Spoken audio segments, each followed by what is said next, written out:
ምናልባት እናቴ ይሁን ነገር በሆን እንደምትጎዳ ቃለው ኃጢያት ነው ሱራሱ ሐሳብሽን ይዞ መሞት ይሄ ከሁሉም ለምን አነሰ ይሄ ነገር ብዬ በመኮሮኒው ጭልፋ ዛቀራኩና ከንጀራው ጎን አረኩ ተማሪዎች ሲለቀቁ ነበር ከቤቱ ሞጣው ጠብቄ ሰላም እንዲሉኝ ራሱ ሁለቱን ይጠጣና በአራቱን የሚፈነከተሽ አርት አይከፍልም ይባላል ይከፍላል አይከፍልም የኢትዮጵያ አርት ልዩነቱ መስለሽ የኢትዮጵያ አርት ዝም ብሎ ሙቀት ነው የሚፈልገው በጥረቱ ከወጣው ሰው ይልቅ በጥሪቱ የወጣው ነው ይበዛው ማንነኝ አጨብጫቢ ነኝ ዓለም ያወቀኝ ሰላም የተወደዳችሁ ተመልካቾቻችን 24 ሰዓት ቻናል ላይ ነው ያላችሁት በ24 ሰዓት ቻናል የተለያዩ አዳዲስ ነገሮችን የተለያዩ እንግዶችን እንጋብዝላችኋለን ብለናችኋል ከነሱ መካከል ዛሬ የምትወዱትን አንድ ታዋቂ ኮሜዲያን ወደናንተ ጋብዘንላችኋል መጥቷል የሽልምሽ ደህና ነኝ ሀብትሽ አለሁልህ እንግዲህ እንግዳ አርጋችሁ ስለጋበዛችሁኝ በጣም ከልብ አመሰግናለሁ እኛም እናመሰግናለን እዚህ የሆነ ጥሩ ነገሮች እንጫወታለን ጥሩ ሐሳቦች ይኖርናል ብዬ አስባለሁ እንት ጠያቂው እንኩ እንዴ ተጠያቂው ልምድ እኮ ነው ልምድ ሱሳይለቅም ታያለሽ እኔ እኮ ዝም አልኩ ራስ ጠያቂው እንኩ እኔ ነው እሱ ነው ኢንተርቪው የሚደረገው ብዬ ነው ሱስ ነው አይለቅም ሱሳይለቅም ታያለሽ ሀብትሽ እንግዲህ ብዙ ሰው የሚያውቅ በኮሜዲ ዘርፍ ነው ነገር ግን ብዙ ያልተወራለት የእውነት ቅን ሰው ነህ እንግዲህ እኔ በራሴን ስለማቀው ነው ምክንያቱም ቅን ለመሆን ልብ ይጠይቃል ልብ ካላቸው ሰዎች ደግሞ አንተ አንዱ ነህ አመሰግናለሁ ለብዙዎች ሰዎች እኔንም ጨምሮ እኔ መጥቼ ሳማከረ ቅን ሆነ አንቺ ብለሽኝ ምን ችግር አለው ብቻ አንቺ ተበረታች ብለኝ ከጎኔ ነው ያለ እንደዚህ የማድረግ ብዙዎቻችን ሞራል የለንም እና ቅንነትክ በጣም ነው ማደንቀው ማለት ምን መሰለሽ እኔ ምን አስባለሁ ለምሳሌ ለአንድ ሰው ሁሉም ሰው ሊሰጠው የሚችለው የሆነ ነገር አለ ብዬ አስባለሁ ሲፈጠር በመድር ላይ ሁሉም ሰው የሆነ ነገር ይሰጣል መስጠትም ይችላል አለ መስጠትም ይችላል ሶኔ ለምሳሌ አሁን ገንዘብ ላልሰጥ እችላለሁ ግን ሐሳብ ካለኝ ሐሳቡን ለምን ይዤው ሞታለሁ ጉልበት ካለኝ ጉልበቴን ለምን ይዤው ሞታለሁ አብሮ መስራት ከሰዎች ጋር አብሮ ማደግ መንገድ መጠቆም ምንም ማለት አይደለም ለምሳሌ አሁን አንድ ሐሳብ አለኝ ልበልሽ ሶጣ መኪና ገጭቶኝ ልሞት ይችላልው ማንንም ነገር ማወቅ አይችልም ከደቂቃዎች በኋላ እንደሚፈጠር ስለዚህ ኃጢያት ነው ሱራሱ ሐሳብሽን ይዞ መሞት አይደለ ሆነ ሰው ያኛው ሐሳብ የሚጠቅመው ከሆነ ሐሳብሽን አካፍለሽ የሆነ ነገርሽን ሰተሽ ብታልፊ የተሻለ ነው ያስባለሁ ምንም የሚያጎለው ነገር የለም ከማንም ላይ ግን ማሰበው ልክ ነው ግን አሁን እንዳልከው ነው ሐሳብ ብቻ አይደለም እኮ አንተ ጉልበትክን ከምንም በላይ ደግሞ በገንዘብ ራሱ ልንመድበው ማንችለው ጊዜህን ነው የምትሰጠው እንዴት ነው ግን እንደዚህ ልትሆን የቻልከው በእውነት ይሄ እናስባለን እኮ አሁን ዲስናወራ አሁን እኮ ልንሞት እንችላለን ብለን ልንዋራው እንችላለን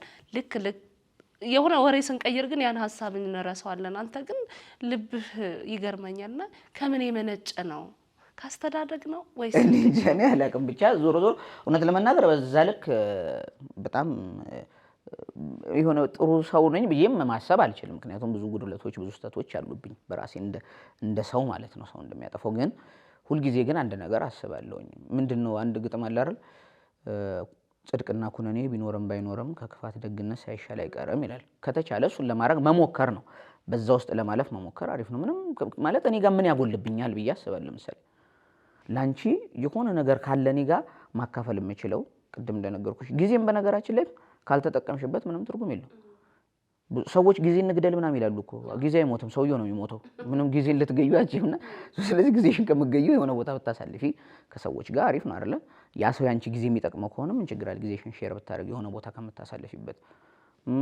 አላቅም ማለት ሳንቲም ምናምን አሁን በጣም ብዙ ሀብት ያላቸው ሰዎች አሉ እኮ በጣም ብዙ ሀብት ያላቸው ሰዎች ግን ሀብታም አይደሉም እነሱ ለኔ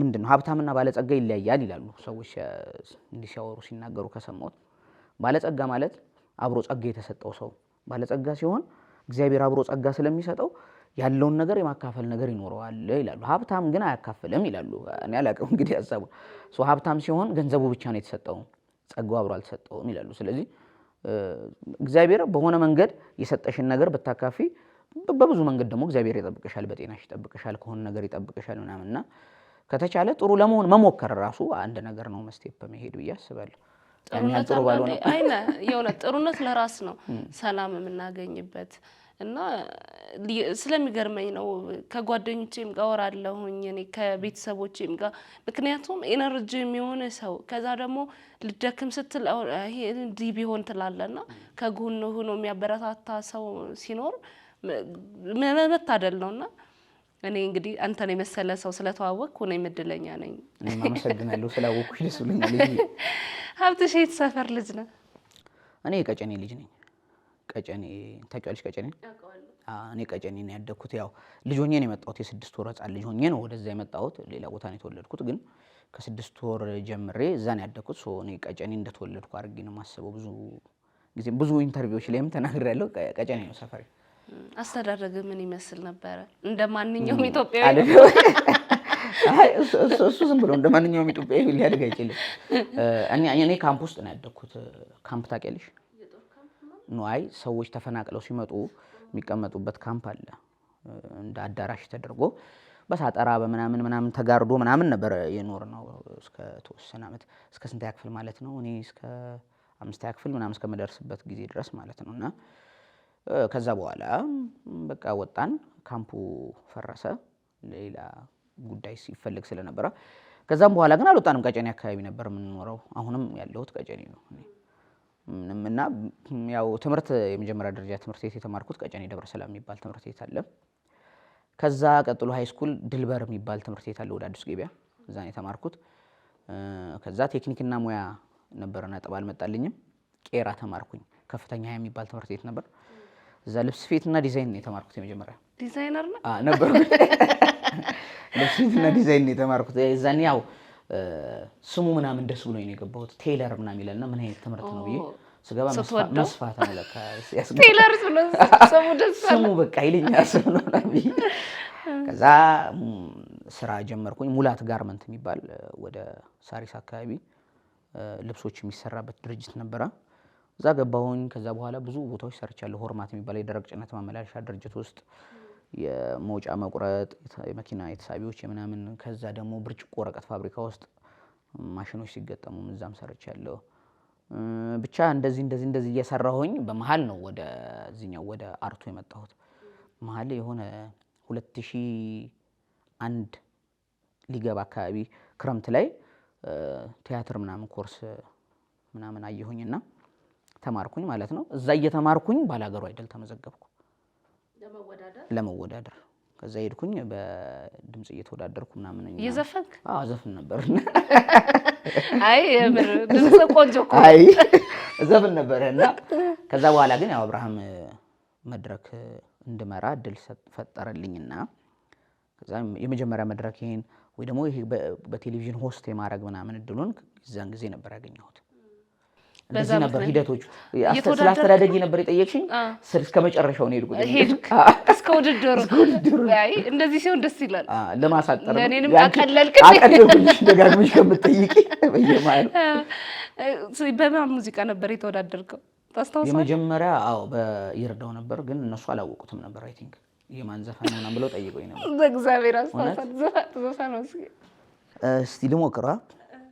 ችግር ቢገጥመኝ መሰናክል ኑሮ መንገዴ ባይስተካከል ብያልፋለሁ ሁሉም ጤና ጓደኞቼን አጥቻለሁና በአስደንጋጩ ዘመን ሰው ገንዘቡን ይዞ ጤና በማይገበይበት ምናምን እያለ የሚቀጥል ስራ ነው። አጠቅሜን ዘፈን እነሱም አላወቁትም። የምር ይርዶ ነው ግን? አዎ ይርዶ ነው ማለት ነው ያዳመጥከው? ለመሰለሽ ይርዳውን እኔ በጣም ነበር የምወደው። ይርዳው ኮሜዲያንም ነው፣ ድምጻዊ ብቻ አልነበረም። ብዙ ኢንተርቪውም ላይ ተናግሬያለሁ። ይርዳው ከዘፈን ባሻገር በጣም የሚገራርም ኮሜዲ ስራዎች ያሉት ሰው ነው። ደስ ይለኝ ነበረ እንትኑ ማለት ነው። ከድሮም እኛ ቤትም ምናምን ካሴቶቹ ምናምን ነበሩ። ይሄኛው ስራ በደንብ ያልተደመጠ ከነበሩት ስራ ስለነበረ ነው። አዎ ይሄ ብዙዎቹ የሚያውቁት ላፋርጋት ምናምን ያለበት አለ አይደል? ወዲያ ነው ያንቺ ሀገር። አዎ እነሱ ላይ ያሉት እንትኖች በደንብ ይታወቃሉ። በዚህኛው ነው የተወዳደርኩት። ከዛ ሁለተኛ ዙር ላይ ደግሞ በመልካሙ ተበጀ ተወዳደርኩኝ። አይ በዳይ ይረሳል። በጣም ቆንጆ ሙዚቃ ነው ደግሞ ከባዱ ነው የምትመርጠው መሰለኝ። አይ ስለምወዳቸው በጣም እኔ አሁን በጣም የምወደው መልካሙ ተበጀንም በጣም ከምወደው ሙዚቀኛ ነው። ከዛ ስንተኛው ነው 3ኛ ዙር ላይ ነው መሰለኝ ባረጋኸኝ ነው የተወዳደርኩት። እንጂ አላስታውሰው ሙዚቃውን ግን አንቺ ጎጃም ፀሐይ ውብ የጣና ልጅ እግር ጥሎኝ ባያት በድንገት የበላይ ነኝ አለች ፍጥረት ምናምን የሚለውን ስራ አስታወስኩት። ግን በነዛ እኔ ልክ ሁለተኛ ዙር ልክ እንዳለቀ ይሄ ሁለተኛ ዙር ሚሊኒየም አዳራሽ ነበር የተዘጋጀው የመልካሙ ተበጀን ሰርቼ እንትን ካልኩ በኋላ ልክ እዛ ሰዓት ላይ ሆስት የማድረግ እድል አገኘሁ። የመጀመሪያ ጉዞዬንም ያደረኩት ድሬዳዋ ነበር ከነሱ ጋር ሆስት እያደረግክ። ሙዚቃው ቆመ 3ኛ ዙር በኋላ? አይ ከዛ በኋላ የመወዳደር እድልም የለኝም ማለት ነው። አንደኛ ሆስት እንደማድረግ እድል ተሰጥቶኛል። ግን አልፌ ነበር እስከ 3ኛ ዙር ደርሼ ነበር እኔ በዛ ሰዓት በድምጽም ማለት ነው እየተደገፈ ቢጫ በቀይ ቢጫ በምናምን ተደጋግፎ ምናምን ደርሼ ነበር። ከዛ ግን በቃ የመጀመሪያ እንትን ይሄ ፕሮግራም የመምራት እድል ያገኘሁት ድሬዳዋ ነበር። እንደውም ድሬዳዋ እኔ ዛኔ ገና ማለት አላቅም ስለምንም ነገር እንደዚህ ስለ ሆቴልም ማቀው ነገር የለም ስለምናምንና እዛ የሄድንበት የመጀመሪያ ሆቴል ድሬዳዋ ራስ ሆቴል ነበረ ፕሮግራሙ። ሶኒ ስለ ካርድ ምናምን አላቅም። ካርድ ተሰጠኝ። እና በፈልግ መሰኪያ በፈልግ ምናምን የለም አልሰካለ እስካን እንደሚደረግ አላቅም። እና በፈልግ መሰኪያ የለም። ከዛ በቃ ዝም ብዬ ትቼው ሻንጣዬን ይዤ ደረጃ ላይ ቁጭ አልኩኝ። ከዛ ሌላ ሰው መጥቶ ነው አብርሃም ወንድም ነው ከፈተልኝ እንደዚህ አስደግፎት ምናምን የከፈተው ማለት ነው። እና ብዙ ነገር ነበር እኔ ማላቃቸው ይዘን ነው ብዙ ነገሮች ነበሩ። መብራት የሚበራው እንዲህ ሲሰካ ነው አይደለ? ከዛ አይደለም ነው አለው እንትን የሆነ ይወስዳል ከካርድ ውስጥ ይወስዳል ምናምን ስታስገባው መብራቶቹ በሙሉ ያበራቸዋል። ከዛ ጨለማ ነው የሚሻለኝ ብዬ ስለማላውቀው መሰኪያው በር ዘግተተኝ በቃ እኔም ወዶ ጨለማ ነው ወለክ ብዙ ነገሮች አንዴም ደግሞ እንደዚሁ ምግብ እየተነሳ በፌ ከፊት ቀደምኩኝ እኔ ልክ እንደሚያቀሰው ሆኜ ከፊት ቀደምኩና ሁሉንም በቃ ደስ ብሎኛል። አላቅም ማን እንደዚህ ህይወት አዲስ ነው ለኔ በዛ ሰዓት ከሆነ ከቤቴ ከምናምን ትንሽ የሆነች ነገር ስራ ሞክሬያለሁ። ግን አላቅም እንደዚህ አይነት ህይወት በቃ ከዛ ውስጥ ነው አንስተው ይወሰዱኝ። ስለዚህ በፌ ምናምን እየተነሳ ነበርና አነሳውና የሆነ ለየት ያለ ከለር ያለው ነገር ተቀምጧል። አሁን አውቀዋለሁ ማርማራታ ነው። የዘነ አላቅም ነበር እና እንደዚህ ቁጭ ብሎ ግን ማንኪያዋና እቺ የሆነ ቢላ የምትመስል ነገር ትንሽ ነው የተቀመጠው። ይሄ ከሁሉም ለምን አነሰ ይሄ ነገር ብዬ በመኮሮኒው ጭልፋ እዛ ቀረኩና ከንጀራው ጎን አደረኩት። ለምን ያሳነሱት ጣፋጭ ነገር ቢሆን ነው ይሄን ማንኪያውና ብዬ እንዴት እንደስ እንዳለኝ በእንጀራ ሰበለው ብታይ ማርማራታ በእንጀራ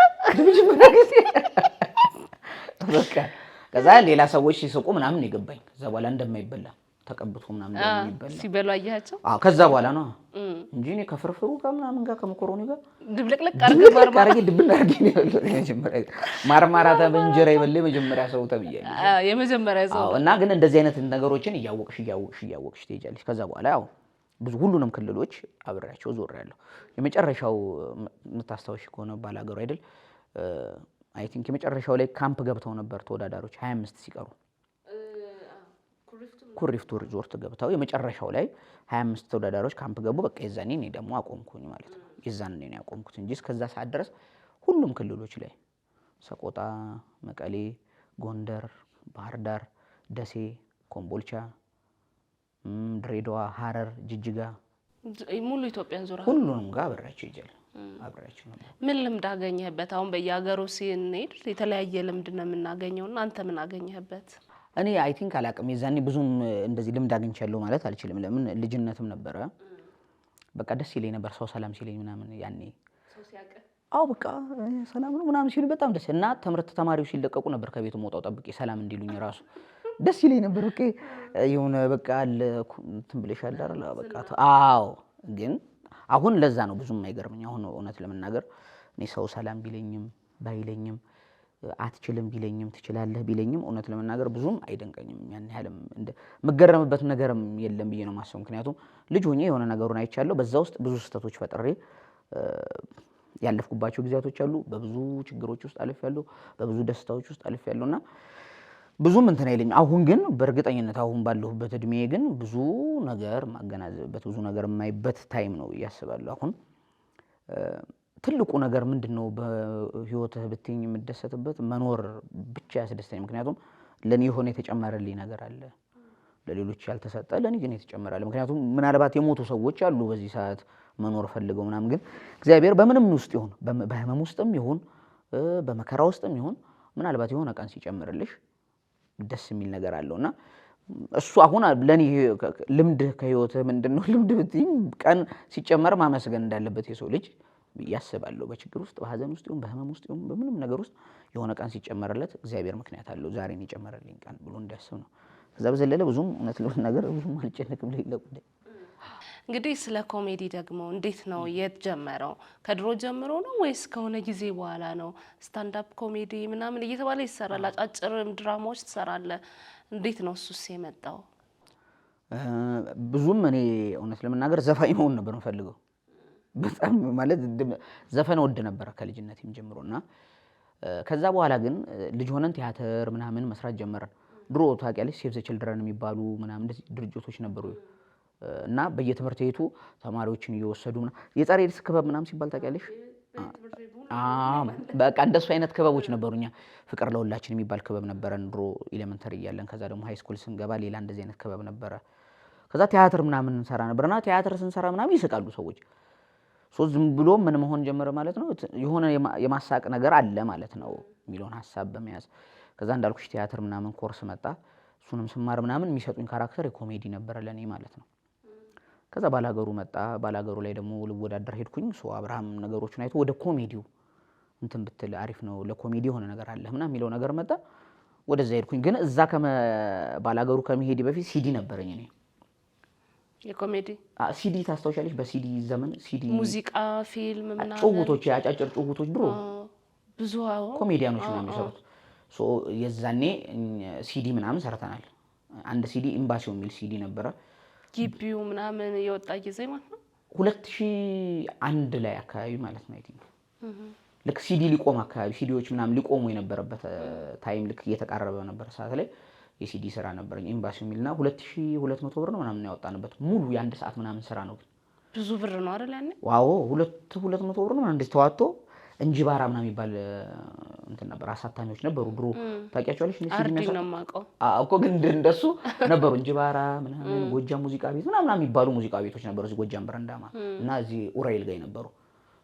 እሱ የዛኔ 10 ምናምን ሺህ ብር ገዛን፣ 15 ሺህ ብር ምናምን ገዛን ሲዲውን። በጣም ሀብታም ነበር። እሱን ያዝንና ሳንቾ የሚል ሲዲ ሰራን። ከዛ ሀብታም ግን አድርጓቸዋል። ብዙ ነው ብሩ ምናምን ብር አውጥታቸው ብዙ 2000 እኮ በጣም ብዙ ብር ነው። የዛኔ ኤምዲ የሚባል ካሜራ ነበር፣ በኤምዲ ካሜራ ነበር የተሰራው ምናምን። ያ ብር ከመጣ በኋላ ሳንቾ የሚል ሌላ ሲዲ ሰራንበት። ከዛ በኋላ ልክ ባላገሩ እንደተጀመረ ደግሞ ከማን ጋር ተዋወቅኩኝ? መሮ የሚባል ኮሜዲያን ታውቂያለሽ? አታውቂውም? ሼርና አርገውና ፍቅርን በሞቴ አንቺም በኪሎሽ እኔም በአጥንቴ ደምቡሽ ሙዚቃውን በደንብ አውቀዋለሁ። የዛኔ ድሬዳዋ መጀመሪያ ጊዜ ከሱ ጋር ተዋወቅን። ከዛ ቀጥሎ ከስንታየውና ተዋወቅኩት። ድሮ የኛና የሱ ጓደኝነታችን ብዙ አመት ነው። ልክ እነሱን ከተዋወቅን በኋላ ደግሞ ሌላ ሲዲ ሰራን፣ ቁጭ ከምንል የሚል ቪሲዲ። ርዕሱ ቁጭ ከምንል የሚል እሱ ስንታየው ያለበት፣ መስፍን ጋሻው፣ እኔ ሌሎችም አሁን በደንብ እያንዳንዱ ማላስታውሳቸው ግን ብዙ ሰዎች የነበሩበት ሲዲ ተሰራ። ሐሳቡ ቁጭ ከምንል የሚለው ከስንታየው ጋር ሆነን ነው ያወራ ነው። እንደውም ስንታየው ነው መነሻውን ያመጣው። ምንድነው ሐሳቡ? ቁጭ ከምንል እንበለውና ርዕሱ ሰው ከወደደው እውነትም ቁጭ ከሚሉ አዝናኑን ይበል፣ ካልወደደውም ደግሞ ቁጭ ከምንል ብለዋል እኮ በቃ ምንም ከምንቀመጥ እንስራ ነው ያሉት የሚል ሐሳብ ይይዛል ምናምን ብሎ ተሰራ ማለት ነው።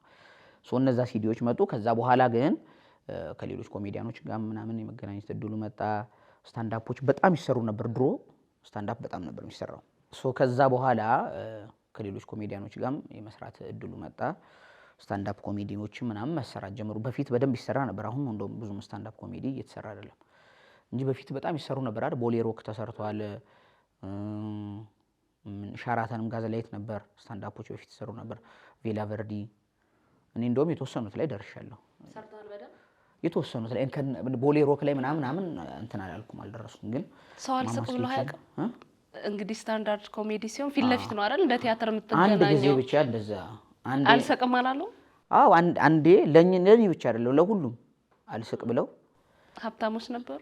ነው እንደዛ እንትን አርመኒ ሆቴል ነበርና የልብስ ምንድነው ዲዛይን ትምህርት ቤት ተማሪዎች አይ ቲንክ ሚራክል መሰለኝ ሚራክል የሚባል ትምህርት ቤት የሱ ተማሪዎች ምርቃት ነበርና የዛኔ ገባን ማለት ነው። እና የመጀመሪያ ቀልድልኩኝ ምናምን ትንሽዬ ነው የሳቁት። ከዛ ሁለተኛው ስቀልድ ዝም አሉ። ሶስተኛው ላይ ያስተውቃል እንዲ ቅንድባችሁ እንደዚህ ያለው ሲወጣ ወገቡን ካልሰበርኩት እና የሚል ነው የሚያሳይ። እግዚአብሔር ያክብርልኝ አመሰግናለሁ ና ብዬ አስቀምጬ ወጣሁ። ከዛ ሌሎች ኮሜዲያኖች ነበሩ። መሮ ነበረ፣ አንድ ዳንኤል የሚባል ልጅ ነበር፣ የድሬዳዋ ልጅ አሁን ጠፍቷል። ጎበዝ ኮሜዲያን ነበር፣ በጣም ጎበዝ ልጅ ነበር። ገብተው ቀለዱ ግን አይሰቁም። ከዛ ሁለተኛ ዙር ግቡ ተባለ ድጋሚ። እኔ አልገባም አልኩኝ። በግድ እንደዚህ በር አይ አልገባም በቃ ወይ አልተገባባንም ከሰዎቹ ጋር ወይኔ አልገባኝም። ስለዚህ እነሱም ካልገባቸው እኔም ካልገባኝ ማድረግ ያለብኝ ጊዜውን ማሳለፍ ነው። አንዳንድ ጊዜ ታሳልፊዋለሽ ያንን ታይም አይደል? ስለዚህ ለነሱ ቀልዶዬ አልገባቸውም ወይ ደግሞ እኔ እነሱ አልገቡኝም ምን እንደሚፈልጉ። የዛኔ ልምድም የለኝም ገና መጀመሪያ ነው። 2 መድረክ ነው ምናምን ገና እንደሰራሁኝ ነው አላውቅም ብዙ። እነሱ ገቡ በቃ እንትን ሁሉ ተጀመረ አመጽ። ወራዱልን በቃ ዝጋ ወደዛ ምናምን ወራዱልን አይነት ነገር ማለት ነው። የሆነ እንደዚህ አይነት ነገሮች ምናምን እንትን አሉ። ስፒከሩም ልክ አልነበረም፣ ማይኩ ምናምን ትንሽ እንትን ነበረው። እንደዛ አይነት ገጥሞን አቃል። ከዛ ግን ብዙ ኮሜዲያኖች የሚቸገሩት ኤግዚቢሽን ማዕከል ነበር። ኤግዚቢሽን ማዕከል አስቸጋሪ ነው። ኤግዚቢሽን ማዕከል ወይ በጊዜ ነው መግባት ያለብሽ። ከጠጣ ሰው አያዳምጥም። ኮሜዲ የተረጋጋ ሰው ነው፣ ቀልቡን የሰበሰበ ሰው፣ ማዳመጥ የሚፈልግ ሰው ነው። ለዛ ነው ባህል ቤቶች የሚመረጠው። አሁን ቶቶት እንሰራ ነበር እኛ በሳምንት 1 ቀን 40 እዛ አሁን እርግት ያለ ሰው ነው ክትፎ እየበላ ነው የሚያዳምጠሽ ምናምን። ስለዚህ መዝናናት ፈልጎ ነው የሚመጣው።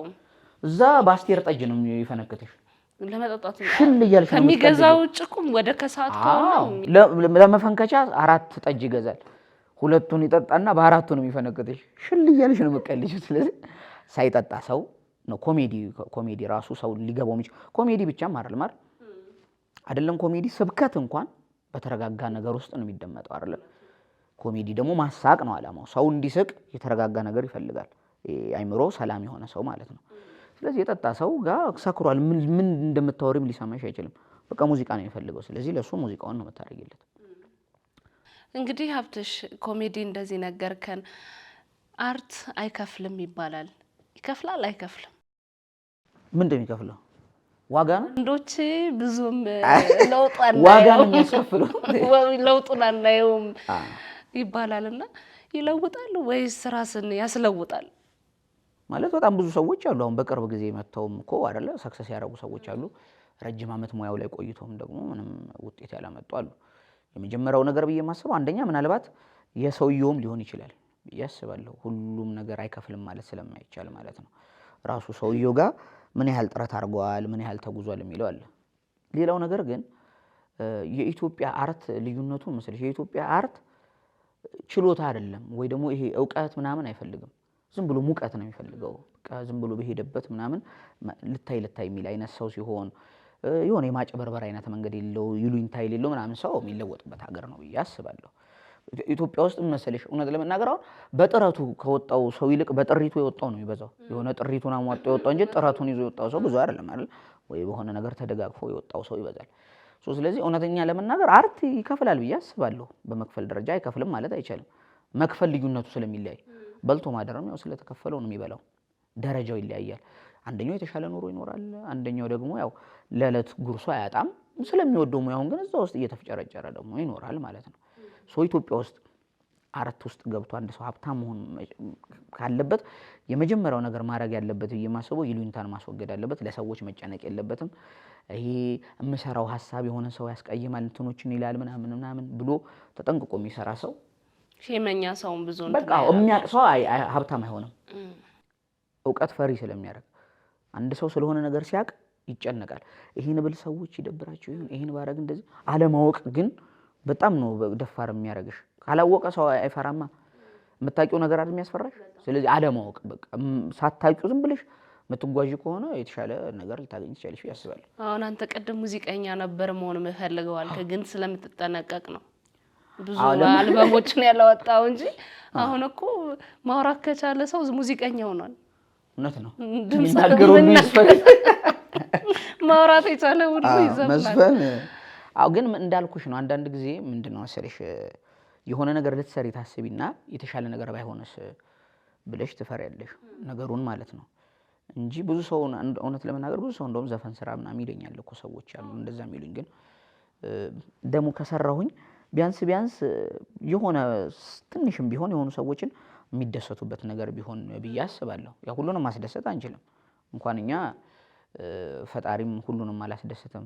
የሚወቅሱት አሉ አይደለም ፈጣሪ እንዲህ ያላደረገልኝ ምናምን ብለው የሚያምኑም ስላሉ ሰው ነሽ ሁሉንም ልታስደስቻችም በሁሉም ሰው ልትወደጅ አትችይም። የሆነ የሚወድሽ ይኖራል፣ የሆነ ደግሞ የሚጠላሽ ይኖራል። ግን አንቺን የእውነት ወደውሽ ለሚከተሉሽ የተወሰነ ነገር ማበርከት ከቻልሽ አሪፍ ነገር ነው። ግን ለሱም ደግሞ እንትን ይፈልጋል ነው። ያንተ እኮ ምንድነው አልተረሱም። አሁን አጨብጫቢ ነኝ ስንት ጊዜ ሆኗል? አሁን 4 ዓመት ሊሞላው እኮ ግን ስቲል ሰው የሆነ ቶሎ እንዲስታጫ ማነኝ አጨብጫቢ ነኝ አጨብጫቢ ነኝ ዓለም ያወቀኝ አጨብጫቢ ነኝ ሀገር ያወቀኝ። ስለዚህ አይረሱም ማለት ነው። ከዛ ደግሞ እኔና ደጀኔም አይረሳም። በጣም ደስ ብሎናል ዛሬ ሁሉም አልፎ ካፍ ደም ተገኝተናል። እኔና ደጀኔ በጣም ቸግረውናል። ስለዚህ የማይረሱ ስራዎችን አበርክተሃል። ኮሜዲ ዘርፍ ደግሞ ሙዚቃም እኮ አይረሳም። አሁን ደረጀና ሀብቴ አሁን የኔ ታናናሾች ራሱ ያውቋቸዋል። ሙያሺ ይላልና እንደዚህ አይነት ስራዎችንስ ለመስራት አላሰብክም ወይ? ምክንያቱም በጣም እምቅ ችሎታ እንዳለ እኔ ብቻ ሳልሆን የሚያዩት ተመልካቾቻችንም ይመሰክራሉ። በዛኛው መንገድ ስለመምጣት አላሰብክም ወይ? ሙዚቃዎችን የበለጠ ለማውጣት አንዳንድ ጊዜ መሰለሽ አሁን እኔ ረጅም ዓመት እውነት ለመናገር ሙያውን ከጀመርኩበት ጊዜ ጀምሮ ለረጅም ጊዜ እንደዚህ ኢንተርቪው ላይ ምናምን ስቀር በሚቀጥለው ዓመት እንዲህ ልሰራ እንደዚህ አስቤ ምናምን እልና ለካ አንዳንዴ አንቺ ስላልሽ ብቻ አይሆንም አይደለ? እግዚአብሔር የሱን ፍቃድ ይፈልጋል የሆነ ነገር ለመሆንና እንዲህ ነው ብዬ የማስባቸው ብዙ ነገሮች ይኖራሉ አይምሮዬ ውስጥ የተቀመጡ ነገሮች። ግን ደግሞ እነዛ ነገሮች የሚወጡት ፈጣሪ ሲፈቅድ ይመስለኛልና እንጂ መስራትማ ፈልጋለሁ። ሰው አይደለሁ። በተሰጠኝኝ እድሜ የሆነ ነገር ሰርቼ ለማለፍ ምናምን ሞክራለሁ። እኔ አንዳንድ ጊዜ እንደውም ምን አስባለሁ መሰለኝ ስሰራ ከተቻለ ቀድሞ ቢሆን አሁን ተመቷል አየሩ የሚለው ስራ አሁን ይሉኛል። አሁን አንዳንድ ሰዎች ትንቢት ነው ይመስለን ይላሉ። እሱም ቆይቷል አይደል 4 ዓመት ምናምን የኑሮ ነገሮቹን ቀድሜ ሰርቻቸዋለሁ። እኔ አብዛኛው ስራዎችም ስለ ኑሮ መወደድ ምናምን ነበረ ስሰራ የነበረውና አሁን ራሳቸው ሰዎቹም እያዩት ነው ያለንበትን የኑሮ ሁኔታ። በጣም ብዙ ሰው እየተንገዳገደ ነው በብዙ መንገድና የሆነ ነገር ስሰራ ትንሽ ቫልዩ ይኖረው ብዬ ስለማስብ ነው እንጂ ለመስራት ብዙ ስራ መስራት ይችላል። እኔ ሙዚቃም እኮ ብዙ አለኝ 1000 ምናምን 1500 1700 አይ ቲንክ ይደርሳል። እኔ ሲአርቢቲ ነው ተሰርተው ተቀድተው ምናምን ያለቁ። ሲአርቢቲ የሚባላል የምንድነው የቴሌ ጥሪ ማሳመሪያ ለዛ ፐርፐዝ የሰራኋቸው ሙዚቃዎች ነበሩ። እና ለምን አይወጡ? ልልሽ ፈለኩት ለምን አይወጡ? ጊዜ ይፈልጋል ወይ ደግሞ የሆነ ነገር ይፈልጋል እንጂ ሰርቶ ዝም ብሎ ማውጣትማ ይቻላል እኮ። በዛ ውስጥ አንዱ የተሳካው ይሳካ ብለሽ ማድረግ ይቻላልሽ። ግን የሆነ ነገር ስትሰሪ የማይወድቅ ቢሆን እንዳልኩሽ አሁን እነዚህ የማይረሱ ነገር የሆነ ሀሳባቸው ዩኒክ ቢሆን አጨብጫቢ ነኝ አሁን በእርግጠኝነት እኔ ብሞት እንኳን እና በህይወት ባልኖር በእርግጠኝነት የሆነ ጊዜ ላይ ሊነሳ የሚችል አይነት ስራ ይመስለኛልና እንደሱ አይነት ነገሮች ቢሆኑ ምናምን ብዬ አስባለሁ። በህይወት የምትፈራው ነገር አለ ሀብትሽ? ህይወት ላይ ስለኖር አሁን አልፈራም ነው ምንም። ለምን? በቃ ያስፈራኝማ ሞት ነበር የሚያስፈራኝ በፊት። ሞትን በጣም ፈራ ነበር እውነት ለመናገር። ላለመሞት ብኖር ብዬ አስብ ነበር። አሁን አልፈራም ጭራሽ። ደፋር ነህ አይደለም? ደፋር መሆን ሳይሆን የማይቀር ነገር ነው አንደኛ ብዬ አሰብኩኝ። ወይ አርጅቼ ይሆናል ወይ በስዬ ይሆን ያላቅም ብቻ እና ከዛ ውስጥም ደግሞ ከብዙ መንገዶች ውስጥም ነው አሁን ይሄን ነገር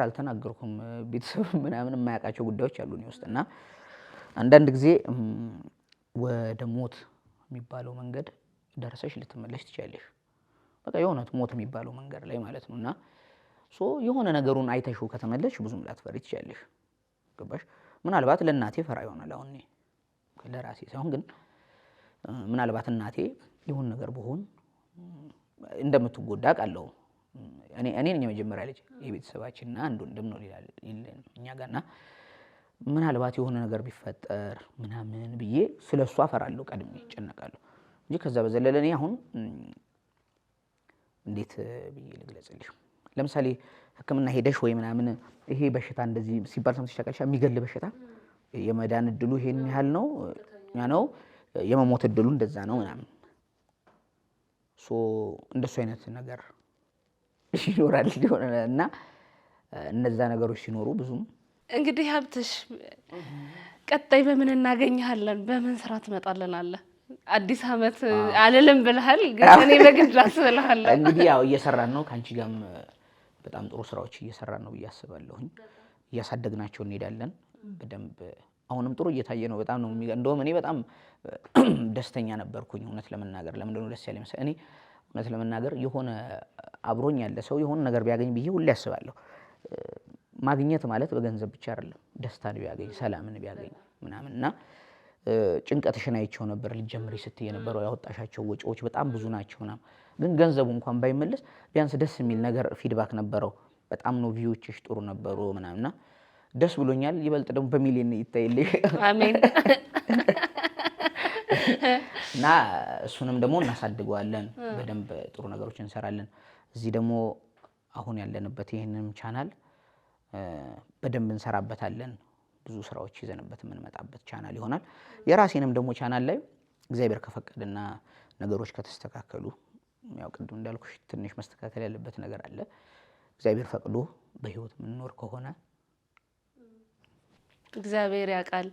እኔ የእውነት ኩራት ነው የሚሰማኝ። እኔ እንደውም ለጮኜ ደጋግሜ ነው የምለውና በደንብ ብቻዬንም ኢንተርቪው ላይ ተናግሬያለሁ። ሰላም የሚሰጡኝ ቲሞች ጋር ነው ያለሁት።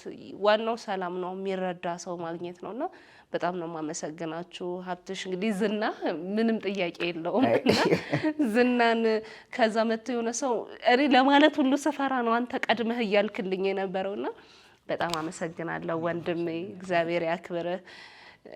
በጣም ትልቅ ይሄ ምድርስ አይደለም ደርሰህ አይተኸዋልና ኢነርጂ የሆነ ነገር የሆነ ጊዜ ዝቅ ሊያረገን ይመጣል አይደለ? በሆነም ሰው ምክንያት ምናምን ከዛ ደግሞ ገፍተነው እግዚአብሔርን ይዘን አይደለም እንሻገረው ተሻግረው እንደምንገናኝ ደግሞ አምናለሁ። ሀብትሽዬ እግዚአብሔር ያውቃል። እንግዲህ እኔም አስባለሁ። በጣም እናመሰግናለን። የቀረ ነገር አለ? አይ ምንም የቀረ ነገር የለም። ሌላ ጊዜ ደግሞ ድጋሜ ስለምንመጣ እግዚአብሔር ከፈቀደ ድጋሜ እንገናኛለን።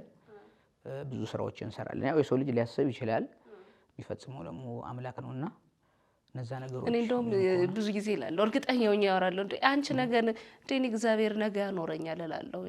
እግዚአብሔር ዛሬን እያኖረኝ ነው ነገ ያኖረኛል እንደዚህ ነው የምለው ብዙ ጊዜ። እንዴ ነገ ስንቀጣጣ እግዚአብሔር ፈቅዶልናል እላለሁና እግዚአብሔር ከኛ ጋር ነው እንደሚፈቅድልንም ልጆቹ ስለሆነን አይረሳንም። እግዚአብሔር ተጨማሪ እድሜ ሰጥቶን ተጨማሪ ጉልበት ተጨማሪ ኃይልን ተጨማሪ ደግሞ እውቀትን ሰጥቶን ድጋሜ ቁጭ እንላለን አብረን ያርግልን። ዛሬ ትንሽ ስሬስ አድርገን ያወራ ነው። ቀጣይ ስንገናኝ በደንብ የሚያዝናና ነገር ብቻ በደንብ ኮሜዲ የሆኑ ሀሳቦችን ይዘንበት እንመጣለን ይመስለኛል። እንገናኛለን በድጋሚ አይደል? አዎ እግዚአብሔር ይፍቀድ እንገናኛለን። 24 ሰዓት ቻናልን ሰብስክራይብ አድርጉ፣ ቤቴሽንም ያድርጉ። የኛ ሰፈርን ያገኙናል ከሀብትሽ ጋር ግዴታ ነው። የሀብትሽ ዩቲዩብ በቅርብ አስተካክለ ነው አብረን ኮላብ እናደርጋለን። በአዳዲስ ስራዎች እንመጣለን። እግዚአብሔር ይፍቀድ። ስላያችሁን እናመሰግናለን። በሌላ ዝግጅት እንገናኛለን። ቻው ቻው።